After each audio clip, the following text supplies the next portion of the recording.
And welcome to the Ruby Tuesday. My name's Ruben, and this is my review for episode 1 of a new South Korean series that it's dropped on Netflix. This actually came out in 2020, but Netflix have recently acquired the IP for this, not making it an original, but buying it to put it on their platform.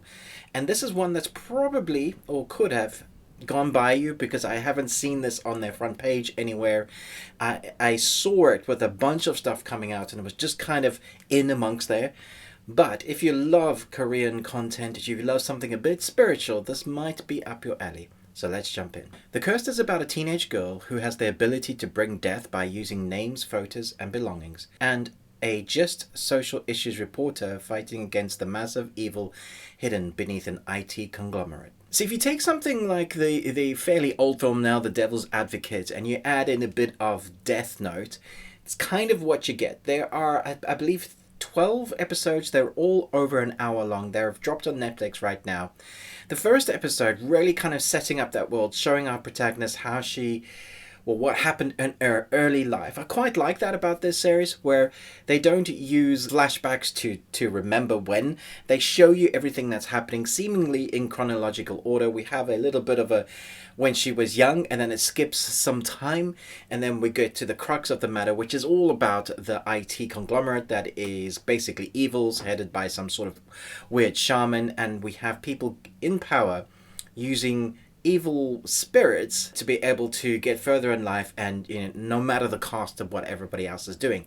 Then we have this couple, a policeman who is seemingly one of the good guys in his team, and he's trying to navigate, when people in power aren't good, that lifestyle, and his wife, the reporter, and they're both trying to take down this IT conglomerate. As things come to a head, they realize that there is more to their world than they thought. And a lot of people, especially in this first episode, they'll be like, curses aren't real, until we come into contact, when our main protagonists come into contact with each other and their world kind of collides.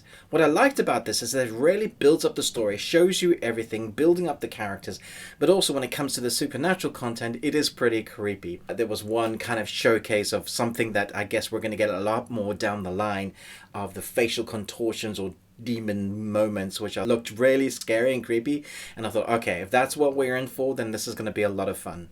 I do feel like there's a cornucopia of these on Netflix, like loads of series that kind of missed by the wayside, especially the longest series when they're over an hour long and have 12, 13 episodes. Some have 26.